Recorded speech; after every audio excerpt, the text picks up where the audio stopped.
오늘 선포하실 하나님의 말씀은 데살로니가전서 5장 16절에서 18절 말씀입니다.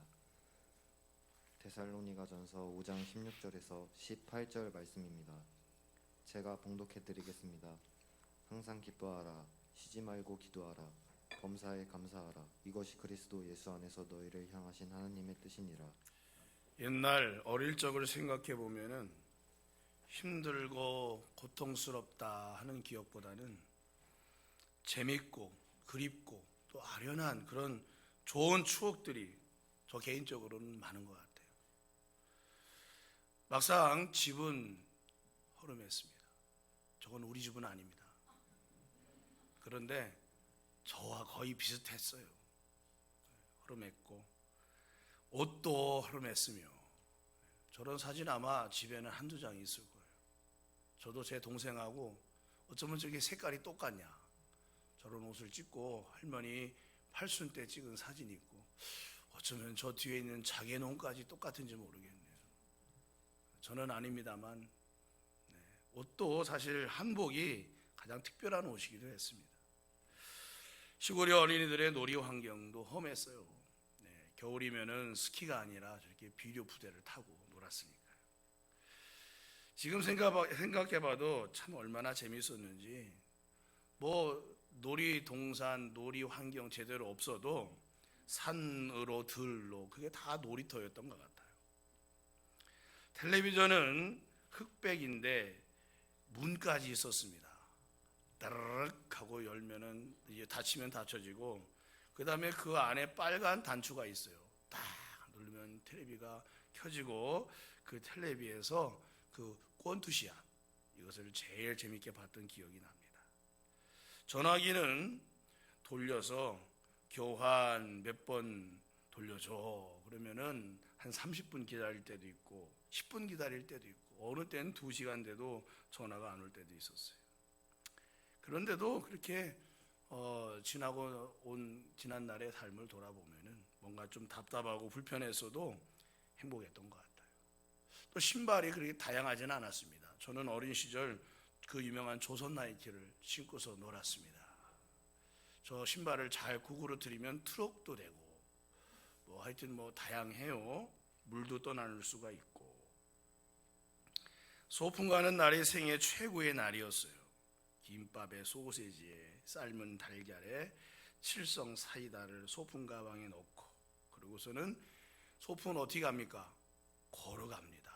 무슨 차가 있어요? 걸어서 몇 시간을 가면 바닷가가 나오는데, 그 바닷가에서 김밥을 먹고 보물 찾기를 하고 노래 자랑을 하고, 그리고 이제 이 소풍 가방을 들고 집에 올 때면 요란한 소리가 납니다. 딸그랑 딸그랑 딸그랑. 도시락 속에 있는 젓가락이 막 아주 춤을 추기 때문입니다. 그때와는 지금 차원이 다르죠. 아이들도 지금은 다 휴대폰이 있어요. 그래서 전화기 한 대씩 다 갖고 다닙니다. 옆으로 돌리는 전화기가 웬 말이고 기다린다는 게 웬 말입니까? 인터넷이 없던 시대였지만 지금은 휴대폰 하나로 전 세계에서 일어나는 일들을 다 볼 수가 있어요. 심지어는 은행 일도 봅니다. 이체도 하고. 얼마나 지금 행복해요. 얼마나 좋은 시대입니까? 옛날 사진을 보면은 어른이나 애들이나 사진 찍는다 그러면 저렇게 거의 차렷 자세로 사진을 찍었어요. 요즘에는 저렇게 안 찍죠. 어떻게 찍습니까? 얼짱각도라는 게 있어요. 얼짱각도라는 게 있습니다. 저도 얼짱각도를 사방으로 잡아봤지만 잘 안 잡히더라고요. 나름대로 찍는 방법이 다 있습니다. 네덜란드의 에라스무스 대학의 행복학을 가르치는 리트 베인 호번이라고 하는 교수님이, 당신은 천국에 가서도 여전히 불행할 수 있다. 행복의 비밀은 당신이 당신의 인생을 좋아하는 것이다. 그런 말을 했습니다. 현재 여러분의 삶에 만족을 느끼지 못한다면 모든 것이 완벽하게 갖추어진 천국에 가서도 그런 행복을 느끼기 어렵다는 것입니다. 오늘 행복을 느끼는 사람만이 내일도 여전히 행복할 수가 있다는 거예요. 그리고 진짜 행복은 소유하는 것, 뭔가 내가 이게 갖고 사는 소유에 있지 않고 내가 예수님 안에서 사는 자가 될 때 진짜 행복이 그때부터 온다는 것입니다. 그래서 오늘은 지금까지 전한 예수를 깊이 생각하라 하는 말씀의 완결편과도 같은 말씀으로 우리가 이 세상을 어떻게 살기를 하나님은 바라시는지 그 뜻을 우리에게 가르쳐 주시고 있습니다. 그래서 오늘 제목을 예수 안에 있는 자여 진짜 행복하라. 예수 안에 있는 그 자체가 행복이에요. 그래서 우리가 그 행복을 정말 누리면서 사는 삶을 살기를 하나님은 너무나 원하신다는 것입니다.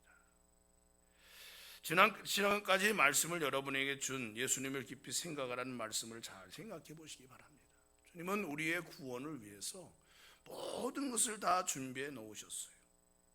그 일은 하나님의 한없는 사랑의 열정으로 이루어진 역사인 것입니다. 그래서 우리가 예수님을 구주로 영접했다면 이제는 다시는 옛날 생활로, 예전 생활로 돌아가면 안 되고 돌아갈 생각을 가져서도 안 되는 거예요. 베드로후서 2장 20절 이하에 이렇게 말씀합니다. 만일 그들이 우리 주 대신 구주 예수 그리스도를 알므로 세상의 더러움을 피한 후에 다시 그 중에 얽매이고 지면 그 나중 형편이 처음보다 더 심하리니 의의 도를 안 후에 받은 거룩한 명령을 저버리는 것보다 알지 못하는 것이 도리어 그들에게 나으니라. 예수님 믿다가 믿음 포기하고 세상으로 갈 바엔 아예 안 믿은 게 더 낫다 이거예요. 그만큼 우리가 믿음 생활을 한다는 것 자체가 너무나 귀한 대가를 하나님이 치르시고 우리에게 부여하신 것이기 때문에 우리가 그것을 아름답고 소중하게 잘 간직하며 살아가야 한다 이거예요. 이 고귀하고 소중한 것을 가지고 다시 옛날 생활로 더러웠던 삶으로 돌아가면 안 된다는 거예요. 그래서 말하기를 참된 속담에 이르기를 개가 그 토하였던 것에 돌아가고 돼지가 씻었다가 더러운 구덩이에 도로 누웠다 하는 말이 그들에게 응하였도다 라고 말씀하고 있습니다. 그러니까 세상에서 가장 비참한 사람이 누구냐? 안 믿는 사람이 아니고 예수 믿는 사람이 아니고 믿는 것도 아니고 안 믿는 것도 아닌 사람이 제일 비참한 거예요. 그러므로 사랑하는 성도 여러분이요, 오늘 히브리서 기자는 유대 그리스도인들에게 강조하는 것입니다. 다시 예전 생활로 절대로 돌아가지 말아라. 율법주의로, 형식주의로, 유대 민족주의로 돌아가지 말아라. 왜냐? 예수님 믿는 것이 훨씬 좋은 일이기 때문이에요. 훨씬 좋은 일이라. 할렐루야. 그래서 히브리서에서 예수님은 그렇게 강조한 것입니다. 사랑하는 성도 여러분, 여러분은 쟁개를 잡고 밭가는 농부와 같습니다. 쟁개를 바라본 사람들은 아실 거예요.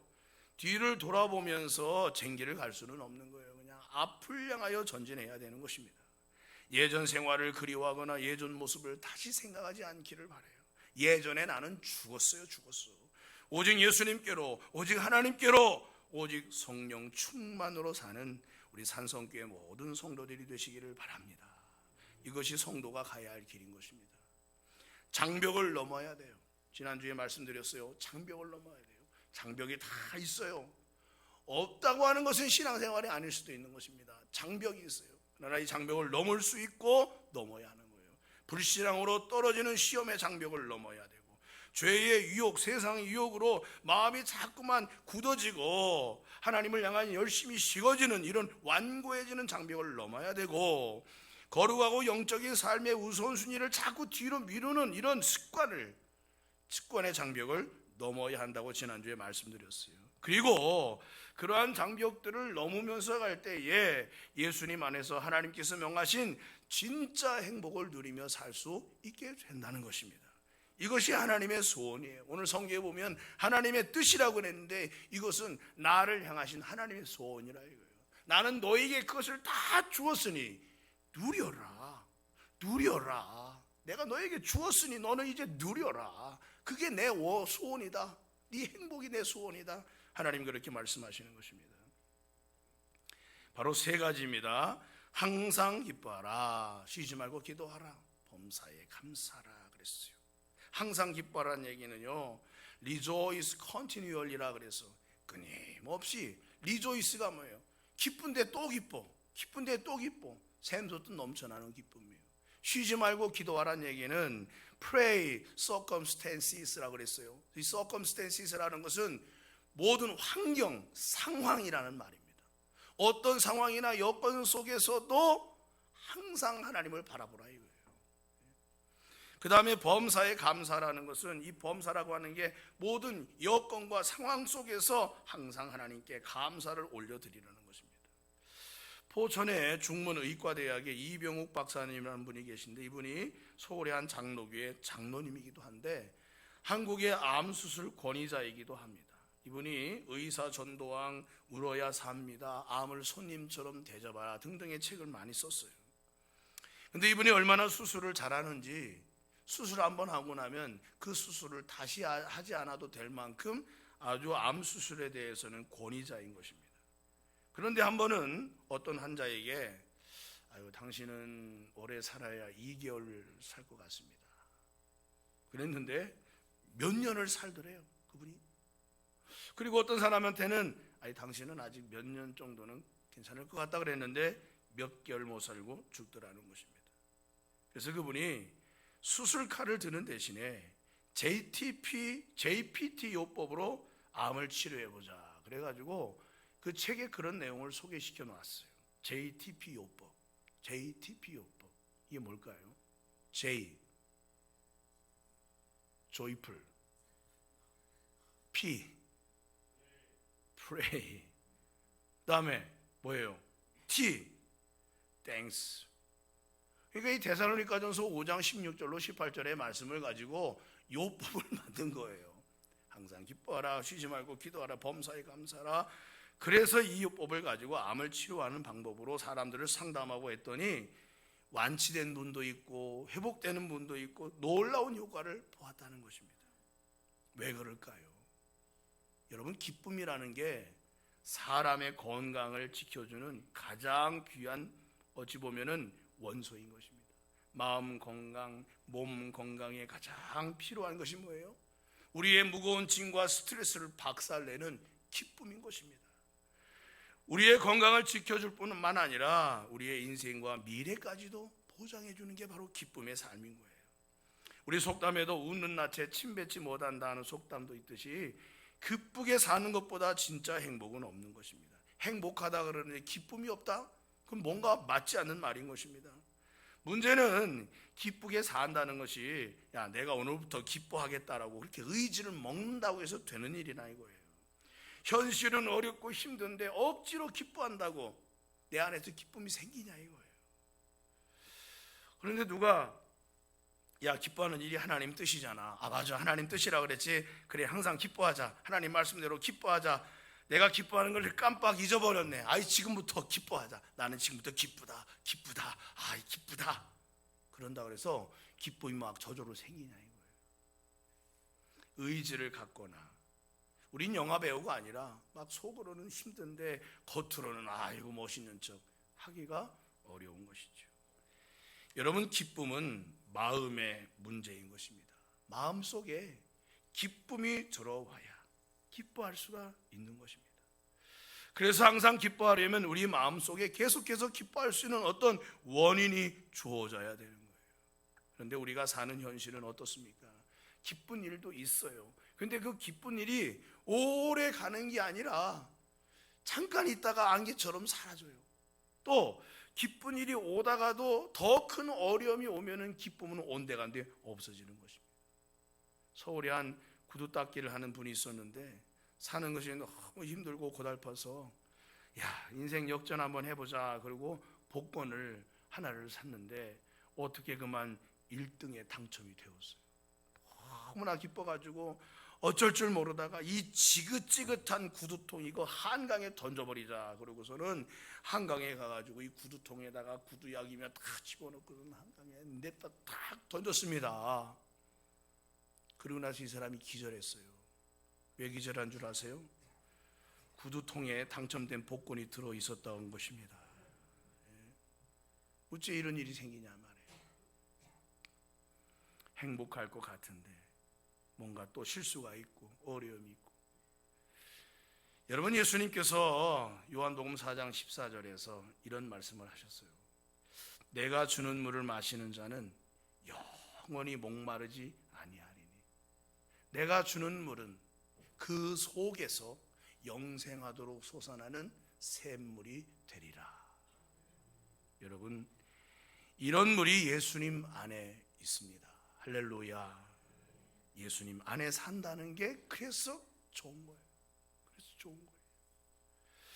오늘 다시 본문으로 돌아가서 항상 기뻐하라, 쉬지 말고 기도하라, 범사에 감사하라 그랬어요.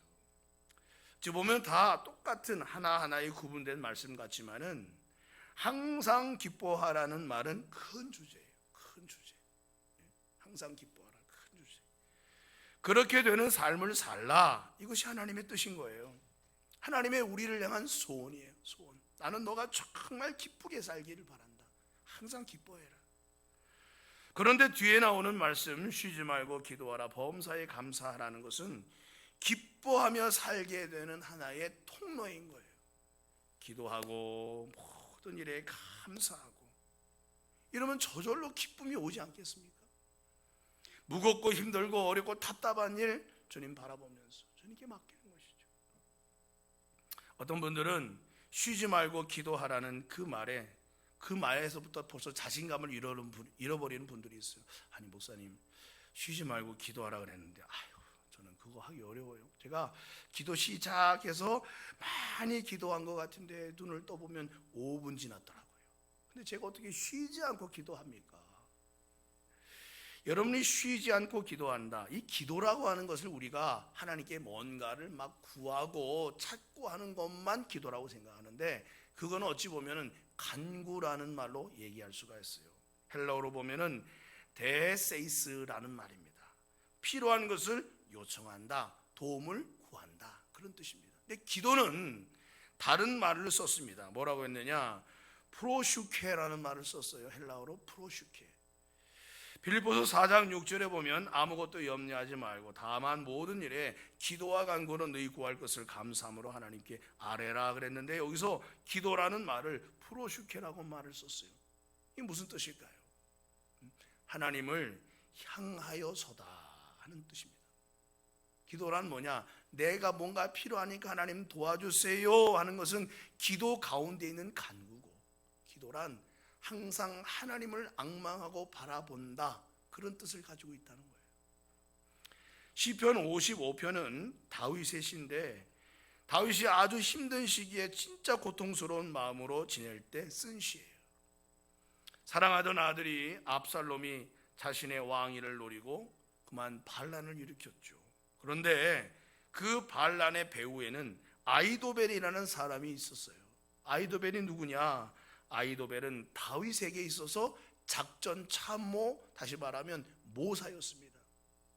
모든 일을 계획하고 알려주는 정말 중요한 인물이었습니다. 또한 이 아히도벨은 다윗에게는 친구와 같은 존재였어요. 아둘람 굴에서 어렵게 백성들을 인도하면서 살 때, 고난의 떡을 먹을 때 같이 동고동락했던 그런 중요한 리더였던 것입니다. 그런 그가 압살롬 편에 들어서 다윗의 목을 향하여 칼을 겨누게 된 것이죠. 얼마나 배신감이 들겠습니까? 물론 다윗도 그 내부적인 사정이 따로 있지만은 그는 이렇게 고백했습니다. 그는 곧 너로다, 나의 동료, 나의 친구요, 나의 가까운 친구로다. 우리가 같이 재미있게 의논하며 무리와 함께하여 하나님의 집 안에서 다녔도다. 아히도벨을 생각하면서 다윗의 마음이 그렇게 힘든 것이죠. 지금은 겉으로는 생명의 위협을 당하고 속으로는 자신의 수줍고 같았던 사람들의 쓰라린 배반의 고통에 몸소리를 치고 있었던 다윗입니다. 그런데 시편 55편 마지막 절 22절에 가면 다윗이 이렇게 결론적으로 말을 합니다. 뭐라고 했느냐? 내 짐을 여호와께 맡기라. 그가 너를 붙드시고 의인의 요동함을 영원히 허락하지 아니하시리로다 그랬어요. 하나님이 내 짐을 하나님께 가지고 나와 맡기고 주님을 바라볼 때 하나님이 그를 딱 붙들어 주신다는 거예요. 흔들리고 지치고 우왕좌왕 방황하는 그를 하나님이 붙잡아 주셔서 내가 너를 붙들고 있으니 걱정하지 마. 너의 요동함을 내가 허락하지 아니하노라 하면서 하나님이 붙잡아 주신다는 거예요. 그러니 여러분, 우리의 삶 가운데 끊임없이 하나님을 바라보지 않을 수가 없는 것입니다. 이것이 여러분 기도라는 삶이에요. 뭔가를 입으로 하나님 앞에 고백하는 것도 중요하죠. 그러나 하나님을 바라보는 것, 맡기는 것, 주님 아시지요. 붙들어 주세요. 인도해 주세요. 하나님 바라봅니다. 20세기 중반에 미국 텍사스에서 이 석유 사업으로 큰 부자가 된 세 사람이 있었어요. 존 뉴턴, 루이 웨더포드, 사무엘 프레스톤이라는 사람들인데, 이 사람들이 어느 날 전세 비행기를 타고 뉴욕으로 여행을 갔습니다. 엠베서더 호텔 69층 예약을 하고 첫날 뉴욕 관광을 재밌게 즐겼습니다. 밤늦게까지 술 마시고 호텔에 돌아와 보니까 엘리베이터가 고장이 난 거예요. 프론트 직원이 말하기를 죄송하지만 하룻밤만 2층에 가서 묵으시면 안 되겠느냐고. 69층이 자기들의 방이지만 2층에 가서 묵으시면 안 되겠냐고.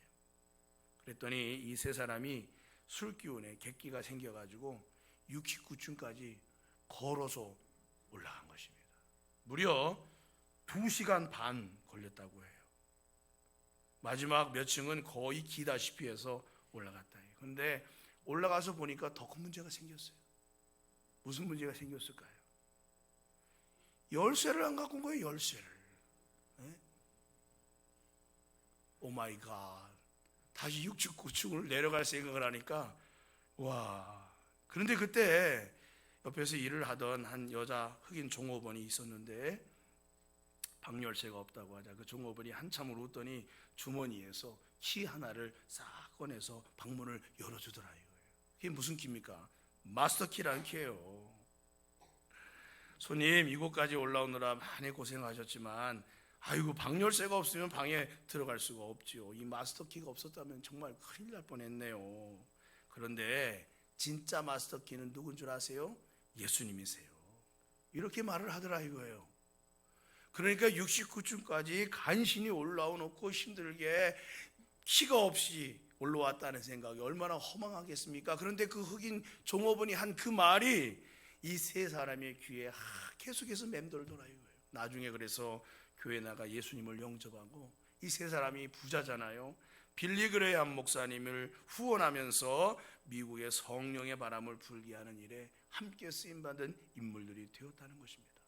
여러분, 하나님은 우리 인생의 마스터 키와 같아요. 하나님께서 여시는데 안 열릴 문이 어디 있고 하나님께서 푸시는데 안 풀릴 문제가 어디 있겠습니까? 단 내가 주님께 그것을 맡기고 앙망하고 바라봐야 한다 이거예요. 마가복음 11장 22절에서 예수님이 이렇게 말씀하셨어요. 예수께서 그들에게 대답하여 이르시되 하나님을 믿으라. 내가 진실로 너에게 이르노니 누구든지 이 산더러 들려 바다에 던지라 하며 그 말하는 것이 이루어질 줄 믿고 마음에 의심하지 아니하면 어떻게 된다고요? 그대로 되리라 그랬어요. 주님이 하신 말씀인 것입니다. 그러므로 여러분 하나님을 믿으시기 바랍니다. 나의 삶을 붙들고 인도하실 주님을 신뢰하시기 바랍니다. 우리는 우리의 상황과 여건을 신뢰해요. 그 상황이 그렇게 됐지, 그렇게 되겠지, 그렇게 되어가고 있구나. 마음으로부터 절망해요. 기쁨이 없는 이유가 무엇입니까? 상황, 눈으로 보여지는 상황만을 생각하기 때문인 것입니다. 그러므로 하나님을 앙망해야 하는 것입니다. 바라봐야 하는 것입니다. 내 삶에 힘들게 하는 문제들 속에서 허우적거리지 말고 내게 지혜와 명철과 능력과 삶의 길을 능히 가르쳐 주실 주님 앞에 눈을 들어 바라볼 때 절망이 물러가고 기쁨이 오며 슬픔이 물러가고 즐거움이 올 것이며, 주님은 사마리아 수가성 우물가에서 만난 여인에게 내가 주는 물을 마시는 자는 영원히 목마르지 아니하리니 내가 주는 물은 그 속에서 영생하도록 솟아나는 샘물이 되리라 했는데 그 여인이 조금 있다가 그 물을 얻었어요. 그리고 수가성으로 달려 들어가 내가 메시아를 만났다라며 사람들에게 전도하니 그 수가성 사람들이 그날 많이 예수님을 영접하고 구원받는 역사가 일어나게 되었다는 것입니다.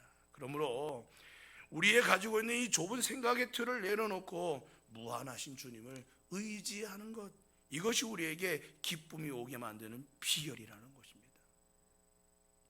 얼마 전에 저는 오래전에 사두었던 책 한 권이 눈에 띄어서 열어봤습니다.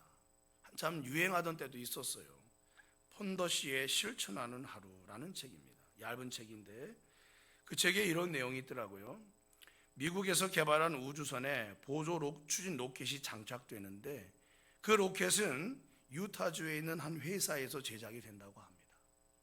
그런데 이 로켓을 케이프 커네버럴이라고 하는, 옛날 이름으로 하면 케이프 케네디에 있는 발사대까지 기차로 이렇게 운반을 하게 되는데 중간중간에 터널이 많이 있다고 해요. 그래서 로켓이 터널을 통과할 수 있도록 터널 크기에 맞추어서 제작을 할 수밖에 없었다고 하는 것입니다.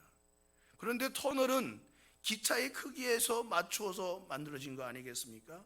그리고 기차는 철로의 크기에 맞춰서 제작된 거잖아요. 미국의 철로는 모두 그 폭이 143.5cm 정도가 된다고 합니다. 그러니까 결론적으로 우주선 로켓의 크기는 그 폭이 얼마냐? 143.5cm를 넘으면 안 된다는 거예요. 그러면 왜 미국의 철로의 폭은 143.5cm였을까? 영국에서 그렇게 만들어서 미국에 전해주었기 때문에 그렇다고 합니다. 자, 그렇다면 왜 영국에서는 철로의 폭이 굳이 143.5cm로 만들었을까? 철로가 생기기 전에 마차의 폭이 143.5cm였기 때문이라고 합니다.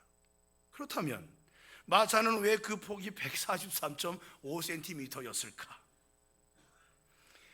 영국의 옛날 도로에 양쪽 마차 바퀴가 들어가도록 홈이 파여져 있는데 그 홈 파여진 이 폭이 143.5cm라 이거예요. 아직 끝나지 않았어요. 그럼 왜 그 마차의 그 홈폭은 143.5cm냐 이거예요. 옛날에 영국에 와서 로마 사람들이 자기 전차를 타고 다녔는데 그 전차에 맞도록 도로를 만들었기 때문이라고 합니다. 로마 사람들은 그러면 왜 폭이 143.5cm 정도 되는 전차를 타고 다녔을까? 다 왔습니다. 그 넓이가 말 2마리를 마차에 달기는 그 꼭 맞는 간격이기 때문이라고 합니다. 그러니까 어디서부터 시작된 거냐? 말 2마리의 엉덩이를 합친 크기가 143.5cm였다 이거예요. 그러면 결론적으로 생각해 보면 로마의 말 엉덩이 2개를 합친 넓이가 오늘날 미국에서 발사되는 우주선 로켓 크기를 결정하게 되었다는 것입니다. 이 책에 왜 이 내용을 썼느냐면은 이게 생각의 함정이라는 거예요. 우리가 가지고 있는 이 생각의 틀이 143.5cm만 되어서 무엇이 들어가던 간에 하여튼 그 수준 안에서만 나오는 거예요. 무엇이 우리 생각 속에 들어가던 간에 결론은 항상 똑같은 거. 변함이 없어. 아무리 좋은 일이 생겨도 감사하지 못하고, 아무리 행복한 일을 만나도 호사다마라고 했는데 혹시 다음에 안 좋은 일이 생기지는 않을까 벌써 걱정부터 하는 이 생각의 틀이 작동을 하는 것입니다. 그러니까 평생을 살면서도 감사할 일이 없는 거예요. 요즘에 우리 새벽에 감사 제목을 나누고 있어요. 감사 제목을 찾아보자 이거예요. 여러분, 감사는 뭐냐? 발견하는 거예요. 하나님이 우리에게 아무것도 주시지 않고 찔끔찔끔 주시면서 감사 좀 할 수 있게 하나님이 그렇게 인색한 분이실까요? 주시는데도, 베풀어 주셨음에도 우리가 알지 못하는 게 많아요. 그를 발견하며 하나님께 감사해야 할 줄로 믿습니다. 성경은 범사에 감사하라, 이것이 그리스도 예수 안에서 너희를 향하신 하나님의 뜻이다라고 했어요. 사랑하는 성도 여러분, 우리의 생각 속에 하나님을 오해하는 생각들이 많이 있습니다. 하나님은 내 좋은 것을 뺏어가시는 분 같아요. 하나님은 언제나 좋은 거 있으면 내가 먼저 내놔라 하는 분 아니냐. 11조가 그렇고 천열매가 그렇고 하나님이 뭐가 부족해서 뭐가 가난해서 그렇게 우리의 것을 달라고 요구하실까요? 예레미야서에 보면 예레미야가 백성들에게 이런 말을 했어요. 너희를 향한 나의 생각을 내가 아나니 평안이요 재앙이 아니라 너희에게 미래와 희망을 주는 것이니라. 하나님 생각이라 이거예요. 이러한 하나님을 여러분 믿으시기를 주의 이름으로 간절히 축원합니다.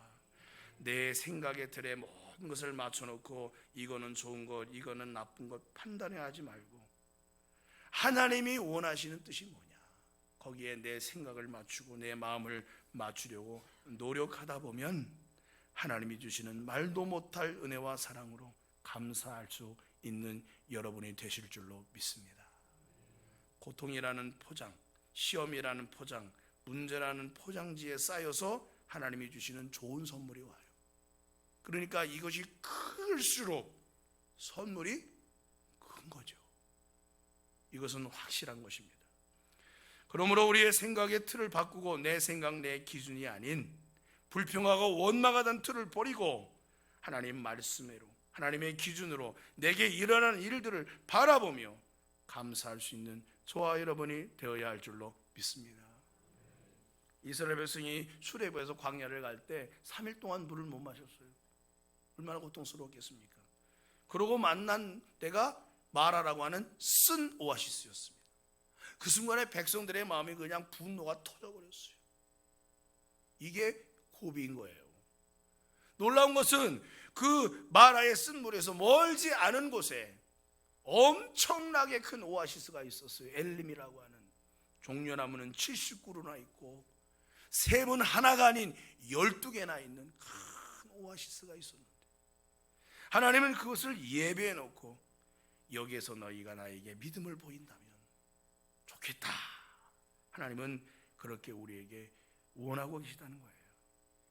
하나님은 우리에게 무엇을 주시기 싫어서가 아니라 우리가 하나님을 의지하는 믿음과 하나님이 주시는 기쁨을 누리게 하시고자 하시는 하나님의 거룩한 뜻 안에서 우리를 이끌어 가신다는 것을 여러분 기억하시기 바라요.